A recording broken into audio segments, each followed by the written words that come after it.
Good evening, ladies and gentlemen. It's Monday night, and that means it's time for another edition of SOMSpotlight. My name is Craig Smolders. I'll be your host for tonight. We're going to be talking to 2021 mini stock champion Matt Nuell, and also joining us will be Rob Young, competition director and co-host of SOMSpotlight. Rob Young. Rob, how's it going?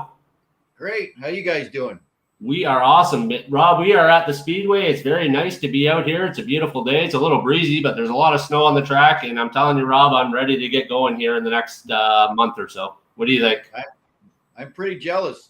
I said to Matt a little earlier about what's it like to be at the Speedway, and there's no race cars out there. It's pretty cool. And but anyway, it won't be long before we get those engines rolling and things dry up a little bit, and we're going racing. Exactly. So we are joined today by Matt Nuell. Matt, how's it going? Pretty good. Awesome. So you are the 2021 mini stock champion at Southern Ontario Motor Speedway. Is that right? That is correct. Yeah. Excellent. Well, congratulations on that. So I guess the first thing I'd like to know, Matt, is how did you get introduced into racing? Well, my dad's been racing for years. I remember as a little kid at Flamborough Speedway watching him race enduros and street stock. And, when I was about 17, one of his buddies let me drive one of his cars at Ohsweken Speedway. And I was just hooked at that point, right? So once you have a taste of it, you just can't let it go. And it wasn't until I was in my 30s that finally, financially and in life, I was ready to kind of undertake it myself. Okay, so you didn't do any go-kart racing or anything like that? No. Okay. Just basically a little bit of experience when I was a teenager, and then obviously real life driving experience all those years up till then, and then just jumped into a mini stock. Okay, Rob, do you have any questions for Matt on that? Well, other than I know his dad's about my age. Your dad, Tim, would be about 62, 63 years old. Yep, that's correct. Yeah, so and he's still racing. So I'm almost envious, but the fact that you're following kind of in his footsteps. He started on the asphalt just like I did in street stocks, and kind of came along. And so, why do you enjoy the dirt more than you do the asphalt? A little bit. It's a little bit more harder to control, right? You're sliding around a bit, but typically there's more room because of that. So the corners are nice, wide, sweeping corners. It gives you a couple lanes through the corners. Most dirt tracks, you can, hold 3-4 lines, and so if there's room to make moves, if you need to get around somebody. Yeah, it's pretty.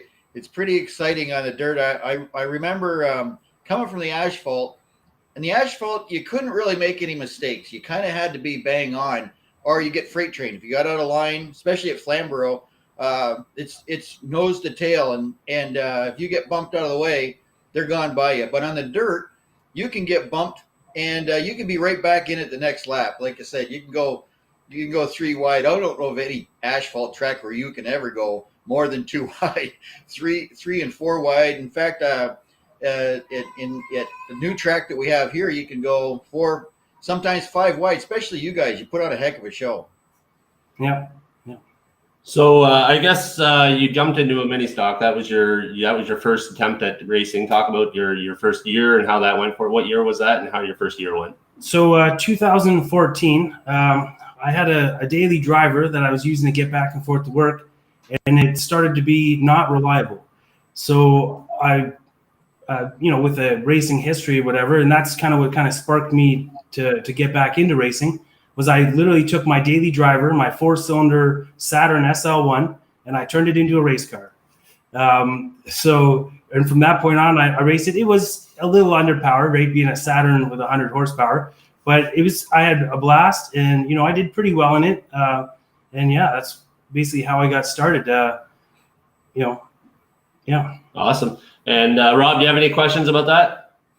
Well, other than you said you kind of went and watched your dad, and you're probably about 17 years old maybe when you got started, and you say are you in your 30s now, Matt? Yes. So wow, like that's 12, 13 years or more that you've been racing. That's pretty good. You look like a young guy, so I'm happy for you that you've got that much racing behind you, and you got a lot to look forward to. So other than and I understand that, and I'm sure that Craig's going to go there.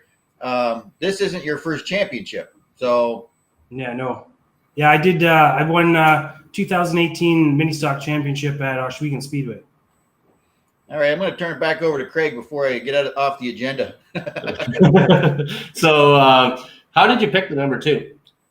Rusty Walls. So growing up in a racing family, watching NASCAR every Sunday with my family, I liked the way the car looked. It was cool, black and yellow. Yeah, I liked the number. So really originally, like, being a Rusty Walls fan from childhood is why I picked the number 2. Okay. So that was 2014, you said? Yes. So the car I raced before was Hanky Ass's car. It was already built car. It wasn't my car. I just jumped in and did some laps. But yeah, when I raced 2014 in my Saturn, that's when I picked the number 2. Okay. So 2015, you changed the car up, changed the paint scheme, changed the number. What happens? So I ran that the white number 2 for about 4 years at Oswego. The car got pretty tough at the end there, and my dad ended up driving it through the fence, and that was the end of that car. Yeah, and then after that, I guess my dad bought Gary Hodgkin's car. It was an already built mini stock, and I raced it in 2018 with his paint scheme, but my number, and then we painted it the year we came to Southern Ontario Motor Speedway. Awesome, Rob. Do you have any questions about that? Well, I noticed that paint scheme on the was it on the 62, the yellow and blue? That was what your dad's paint scheme was, wasn't it? Correct, 26. So he ran that paint scheme years ago when I was a kid at Flamborough Speedway. That's pretty much been his paint scheme for as far as I can remember. So that was actually the year I won here. It was actually his car, and he was actually supposed to race that season. But he came out for test and tune, and then I came out with him opening points night, and he told me to jump in it. We were just here to have a good time, and then I won the race. So, and he just told me to keep going after that. He's like, yeah, just keep going. So yeah, that's really neat. I'm sure that I have a daughter that raced, and it's pretty neat to see one of your kids out there racing. But I watched a video of your dad in it was an F-150 extended cab, painted like that, number 62, and it looked like you guys had a track in the backyard somewhere, and he's running around there, and there's a bunch of cars, and somebody flipped over. There's no, it's like in the backyard where you put a go-kart track, and you guys are having a ball out there. So can you tell me anything about that? Oh yeah, so we, being racers, we have a lot of buddies that also race, and even when the racing season's not happening, we still race. So whether it's in someone's backyard, we've had races at our place, and other buddies have races, just whoever hosts it, right? And they put up there's like same style. You pay in, and winner takes the pot, right? So, and it's sometimes there's a little bit less rules than other places for sure. That's why you get some trucks and some cars, but we all, is taking safety as best as you can. We're all wearing helmets, fire extinguishers, and whatnot. But yeah, it's a blast. We'll race anytime, anywhere, for sure. It's really cool. And I was watching the flag man he's got a dangerous job standing right there at the edge of the track, and it was just pretty neat to watch. I mean, I've seen go-kart tracks in backyards and whatnot, and not too many full-size car race tracks. So I got to hand it to you. That's a pretty neat idea. I'll hand it back over to Craig. All right. So 2019 rolls around, 2020, COVID hits, the Schweeken shuts down. You got nowhere to race. 2021, the Schweeken shuts down again, but you can come here and race at Southern Ontario Motor Speedway. Talk about that a little bit. Yeah, well, we had never raced here. I had heard the track had new ownership and a lot of work went into the track. So we've raced at other tracks in Ontario, but we figured we'd give it a try. We came out here. The track's fantastic. It's nice, fast track, nice sweeping corners, very symmetrical. It's very similar in size to Schweeken, so not much change in setting up the car. So yeah, and the track is fantastic to race. So lots of room to make moves. Yeah. Rob, do you have any questions about that? Well, first of all, we're glad that you made the trip here this summer, and I know that you made probably a 3.5 hour drive this morning just to meet with us, and we really appreciate that. I'm looking at this. In fact, I've watched a lot of the front wheel drive, whether it's in the mini stocks or in the enduro cars, and I'm not going to ask you to tell me any of your secrets, but I'm curious. A lot of them use the little what we call a donut spare tires. Most of them had it on the left rear, probably to help them turn a little bit. So you don't need to tell me why. I'm going to ask you offline, but if you wanted to share a little bit of that, it wouldn't hurt my feelings. Okay. Yeah. So I like a pretty balanced setup in the car. The whole stance of the car, I like it sitting pretty flat and level. The way I enter the corner, I kind of swing the back end of the car. So I don't really plant the right side necessarily. I just kind of floated in on entry. I'm sure you guys could see when I was driving that on entry, the car's pretty sideways. But yeah, so everybody has their own setup. Some people like a tighter setup. Some people like a looser setup. I kind of prefer it a little loose, and as opposed to just kind of planting the right side. But yeah, that's why I don't really run the donut. I try and run all the similar size tires. I'm not gonna say same size because there is a bit to play with there. But yeah, I definitely like a very balanced setup in the car. So I like to go straight down the straightaways for sure. Yep. Well, they say loose is fast, so you're on the right track. And I did notice that. I watched some of the videos and how and you almost have to. You don't have the mechanical ability in the rear end of the car to make the thing turn, and it's a front wheel drive, so you can't use all of the things that you do in some of the other divisions. But yeah, you get the thing sliding through there, and it's fast. Obviously, you're doing something right because you got a couple championships there, and you're fast. So I'm just always curious. I'm going to spend some more time this year, especially.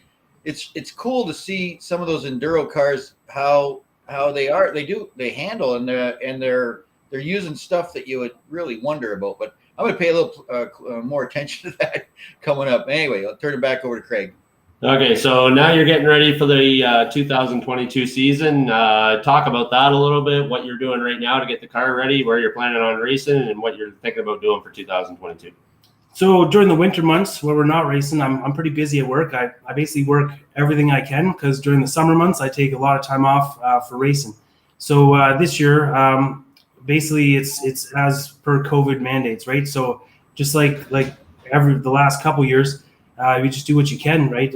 Limited seasons or whatever. But yeah, I'll probably do some more traveling. If my home track opens up, that's great. But I definitely do like traveling around, checking out other tracks in Ontario. But yeah, so I did buy a Thunder stock. So it's kind of a big jump to go from a front wheel drive mini stock to a rear wheel drive Thunder stock. So I definitely got some learning to do for that. But ultimately, my plan is to go up to Thunder stock division. It's all about, we need a motor and rear ends and stuff and parts. It's just figuring that out. I want to come out and compete. So when have all the parts I need that I think for the season, I'll probably come out and do a full season of Thunder stock. But till then, I'll just be dabbling in the mini stock here and there and doing some traveling. Okay, Rob, do you have any questions about that? Well, the Camaro with the Rusty Wallace number 2 and the black and the gold, that's pretty neat. It's always neat to see somebody who paints a car up like a NASCAR. It's I know Dave Bailey has got that paint scheme like Brewster Baker. That is really neat.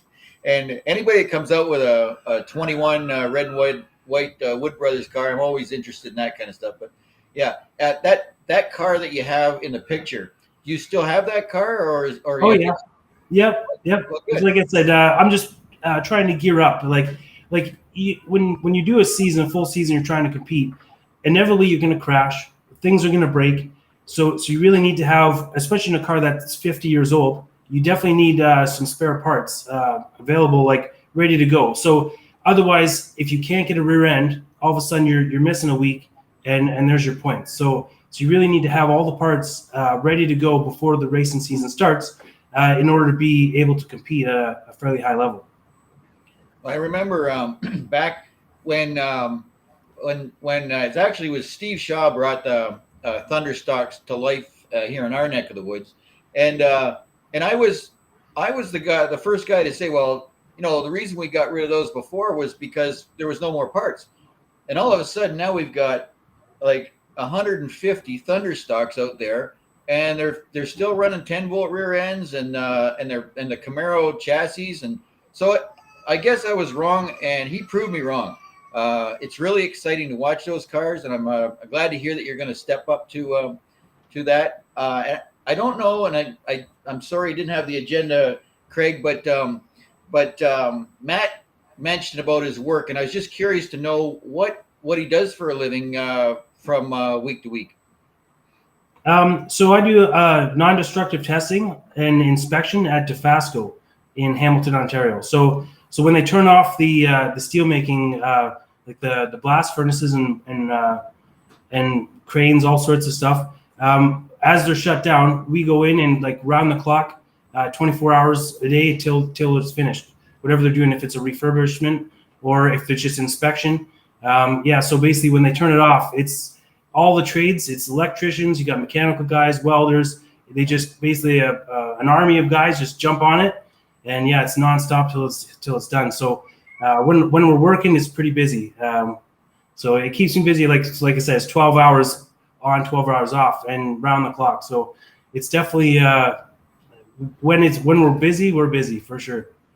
So you don't have when you say round the clock, I'm thinking 7 days a week. Sometimes you may not have time to get to the races. So what it is during the winter months, like I say, I work 6-7 days a week, and then come racing season, like starting now, I basically take every weekend off till September. So I'll get like a 3-day weekend. Like I use up all my holidays, like one day a week. You know what I mean? So I'll book off every Friday for the next like 3 months. So it is. I'm sure it's annoying to my employers, but I don't take holidays any other time. And during the winter months, I work every day of the week pretty much. So it's kind of, they can't really say too much for sure. Good plan. Yeah, make sure you got those weekends ready to go racing.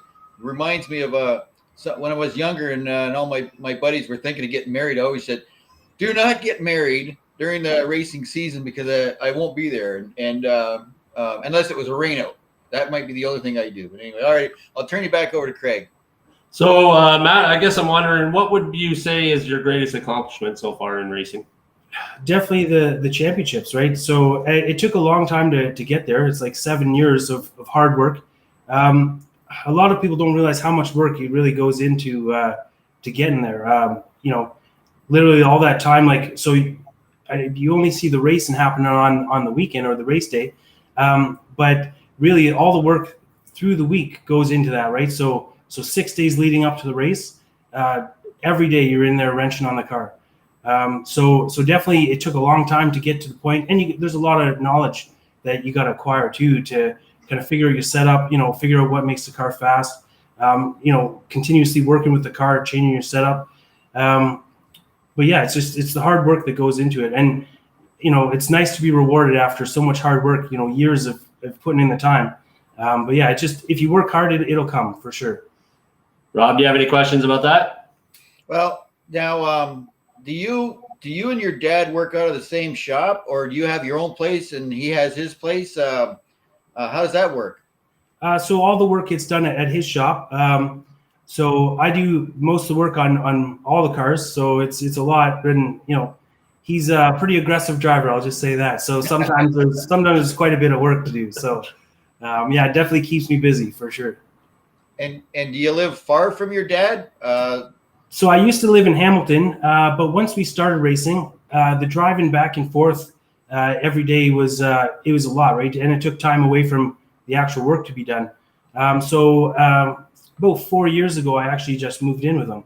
So my parents split up a long time ago, so he lived there by himself. So it's lots of room, us and the dogs, and and it allows me to just every day just walk out to the shop and get her done.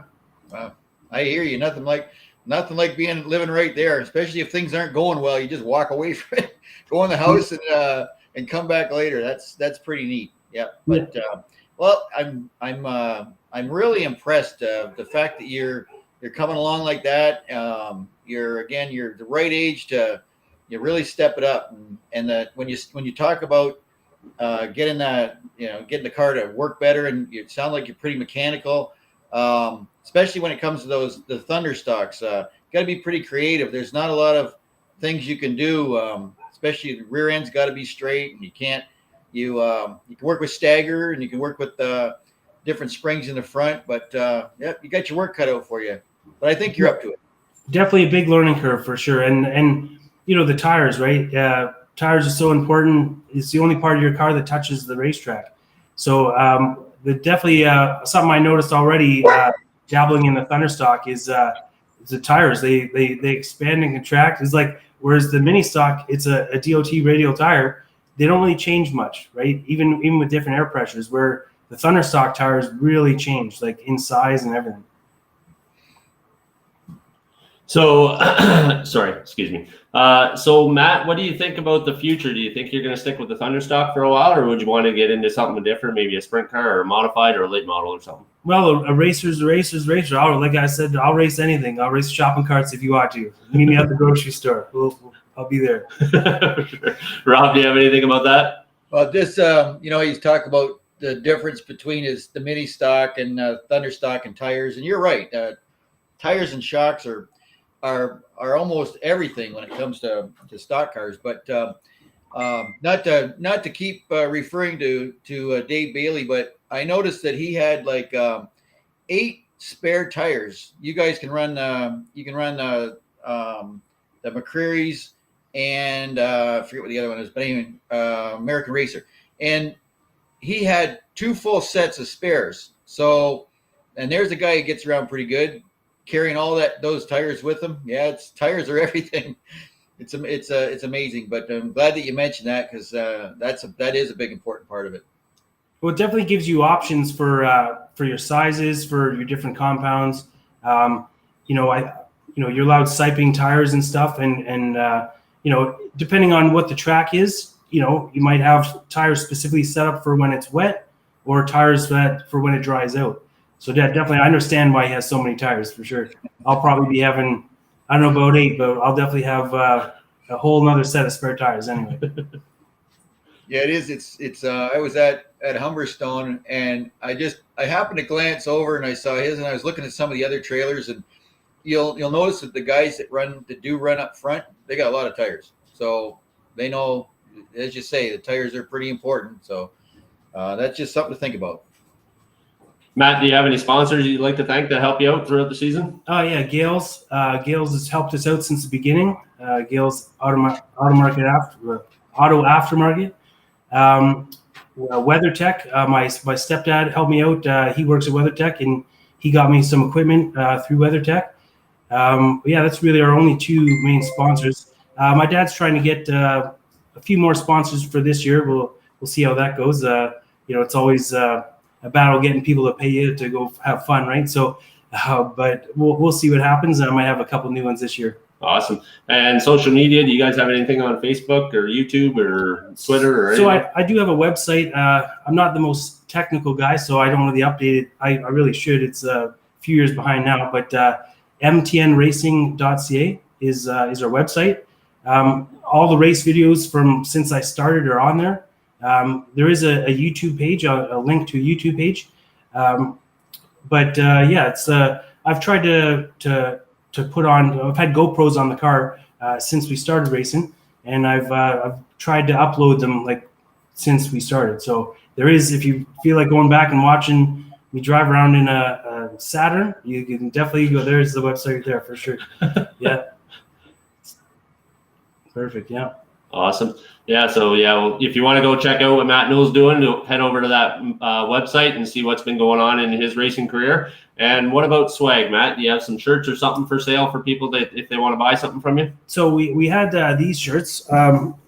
See that there, and sweat hoodies and t-shirts. So I got one right here.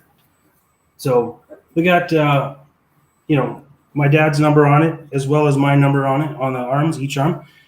So we don't have any more of those shirts, but I'm definitely going to get more shirts made for the upcoming season. So nothing right now, but I'll definitely have something that people can buy in the near future. And if people want to buy, they just look you up on Facebook? Or? Yeah. If you send me a message on Facebook, I do have an email address, but it's not really set up yet. So yeah, best way right now is probably just send me a message on Facebook. Okay. Rob, do you have any questions about that?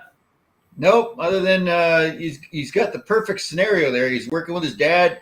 They're living together, and the dogs are important to him. That's a good thing.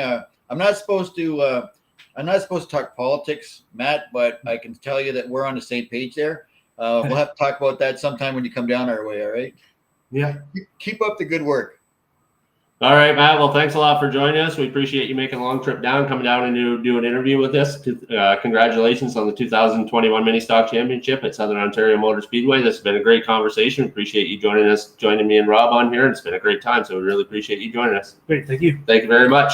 Thank you, everybody, for joining us on SOMSpotlight. My name is Craig Smolders. That has been Rob Young. This is SOMSpotlight presented by Sun Parlor Trailers. Don't forget to look us up on YouTube at SOMSpotlight. Also join us in the Fan Zone Facebook group. That's Southern Ontario Motor Speedway Fan Zone on Facebook. Make sure you're getting involved in all the giveaways and draws and things we're doing down on there. And for sure, make sure you're checking out all the things that we have going on Facebook. Make sure you're checking out the Southern Ontario Motor Speedway Facebook page for all the schedule and all the updated things that are coming up. Thank you very much, Rob, for joining us. Did you enjoy this conversation? Absolutely. I always do. Awesome. So you're going to join us again next week? Yes, sir. Excellent. Thank you very much, Rob. Thank you, everybody, for joining us, and we'll talk to you guys next week. Thank you. This is SOMSpotlight presented by Sun Parlor Trailers.